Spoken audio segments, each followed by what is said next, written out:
Está começando mais um Talk da Saúde Cash. Nós vamos falar sobre o coronavírus, com um cara que com certeza sabe muito mais do que a gente, tem muito a acrescentar. E para falar sobre esse assunto, a gente trouxe um médico que já deu bastante entrevista sobre o assunto, já é bastante safo. Obrigada, João, por ter aceito esse convite, estar aqui com a gente. Se apresente.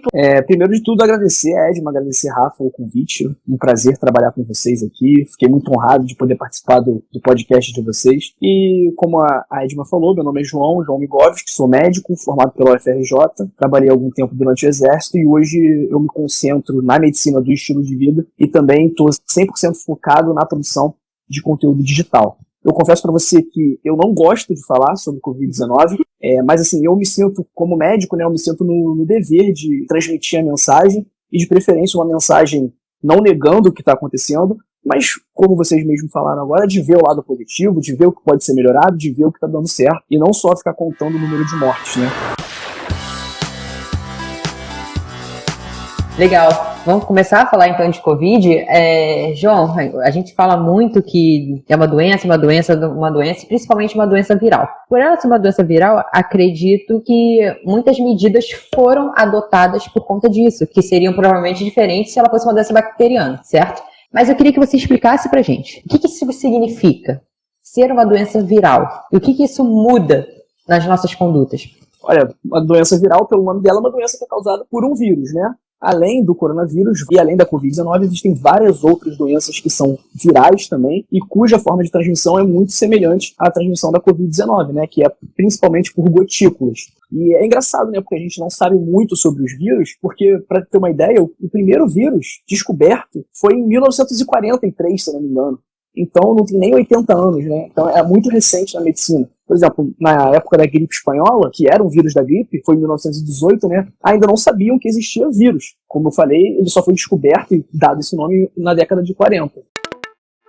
Certo. E aí eu comecei a me sentir meio estranha, João. Tô na dúvida, não sei se não é. Quais sintomas hoje, depois de um ano vivendo isso, a gente já sabe que podem ser perigosos ou me mostrar que eu tô com essa infecção? Olha, na dúvida, a gente tem que levar em consideração o que é, tá? Porque o que acontece? Muitas vezes a pessoa tá com sintoma, eu vou falar quais são os sintomas, mas ela nega, né? Ela fica arranjando justificativas do tipo, eu tô com o nariz escorrendo, tô com coriza, mas foi porque eu fiquei o dia inteiro no ar. Ou, eu tô com uma dor no corpo, mas eu acho que foi porque eu troquei a série da academia. Então, a gente não pode negar o sintoma, que a gente tem que levantar a hipótese e suspeitar do que está sentindo para poder evitar colocar outras pessoas em risco, né? E quais são os sinais e sintomas mais encontrados na Covid-19? Tosse, febre, alteração do olfato paladar, dor de garganta, dor de cabeça, dor no corpo, enjoo, náuseas, diarreia. Então, é uma doença que pode ter várias caras. Ela tem várias manifestações clínicas possíveis. Eu tive Covid 2 vezes.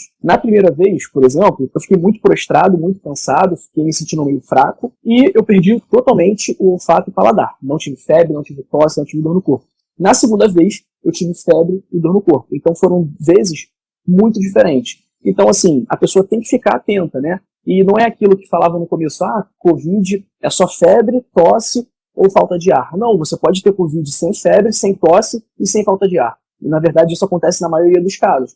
Então, a pessoa, uma vez identificando que ela está com um desses sintomas, primeiro, não negar. E aí, depois, ela procura o médico, recebe o diagnóstico. E, uma vez ela notando, né, percebendo, mas uma vez que está com sintomas, ela tem que se isolar para evitar que outras pessoas se contaminem. Isso é engraçado, essa negação, né? O que você falou, João, você falou dor no corpo da academia, me lembrou uma situação com um casal de alunos que eu estava dando aula na casa deles nesse período, e num belo dia, numa segunda-feira, chegaram, ela muito dolorida, desproporcional ao treino que ela tinha feito na sexta, assim, muito dolorida, e ele teve uma diarreia no dia anterior. Aí eu falei, gente, um com diarreia, o outro dolorido desproporcionalmente, eu falei, acho que vocês estão com Covid. Aí eles, não, eu falei, eu acho que valia o teste, não deu outro, fizeram um teste, estavam com Covid, eles não se tocaram que poderia ser, por eles estarem relativamente bem, né, tirando esses dois fatores, não se tocaram que poderiam estar com a doença. Porque assim, é interessante a gente lembrar também que a doença é leve, na maioria esmagadora dos casos. A exceção é a pessoa precisar ir no hospital, a exceção da exceção é a pessoa precisar ser entubada. Então, 99,9%, eu não estou exagerando, eu não estou usando uma hipérbole, 99,9% dos casos são casos leves. Então, assim, esse é o risco também, né? Porque a pessoa, ela não se sente tão doente a ponto de largar as atividades, a ponto de se isolar, e aí ela se mantém e acaba contaminando outras pessoas, né? Esse aí é o maior risco, é a pessoa não se isolar no momento que está com sintomas.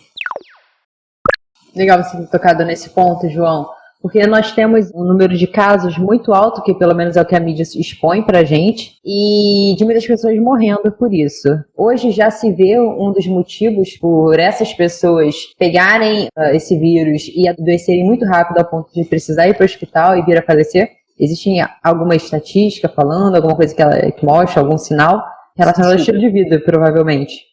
Isso que eu ia falar. Porque, assim, se a gente pensar nos principais fatores de risco para forma grave, quais são? Pressão alta, diabetes, câncer, obesidade, tabagismo, né, que é a pessoa fumar cigarro. Então, essas doenças, né, essas comorbidades, elas estão 100% relacionadas ao estilo de vida. E a gente vê uma pessoa que é jovem, que não tem problema de saúde, a chance dela adoecer e ir para o hospital é mínima. Agora, pega um cara idoso, pega um cara que está obeso, tem problema do coração, que é diabético, aí começa a complicar. Mas, assim, uma das medidas que a gente vê, que num primeiro momento a gente pensa que vai ser a solução dos problemas, né, que é fazer mais leitos de CTI, fazer mais hospitais, isso aí vai melhorar, obviamente, a situação, mas isso não vai resolver, porque a estatística dependendo da idade, mesmo com o melhor serviço possível, 80% das pessoas morrem entubadas. Então, ela ia morrer independente de ter vaga ou não. Então, infelizmente, não vai ser fazendo mais vagas que o problema vai ser solucionado.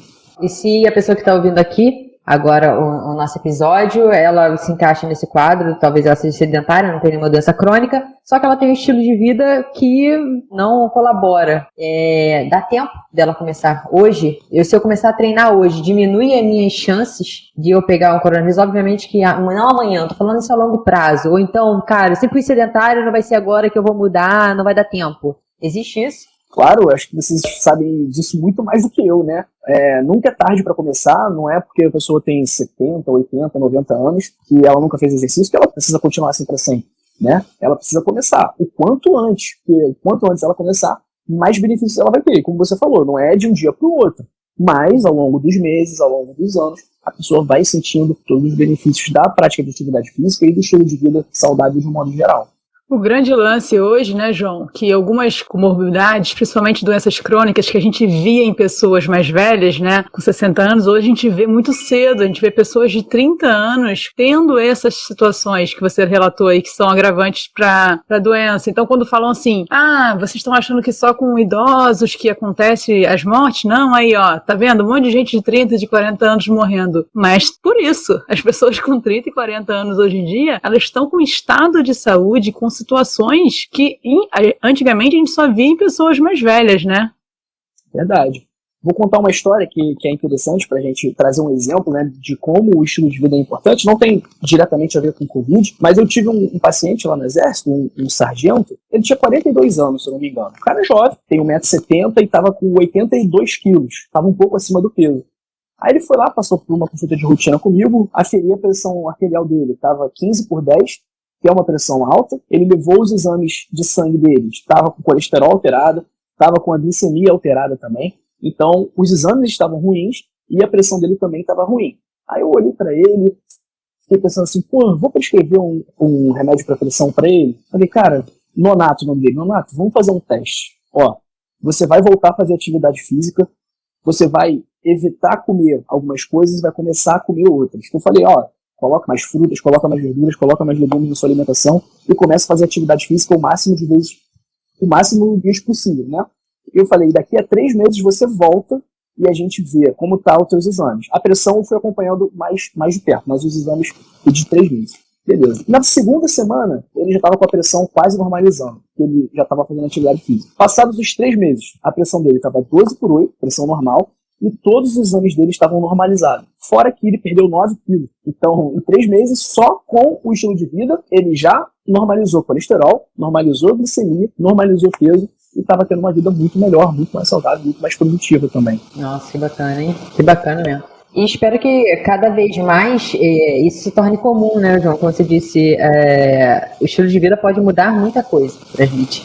Mas falta hoje, na minha opinião, essa disseminação dessa informação. Então, eu acredito que tem que urgente virar uma especialidade a medicina do estilo de vida, né? Porque a gente tá vendo que não tá dando certo como tá.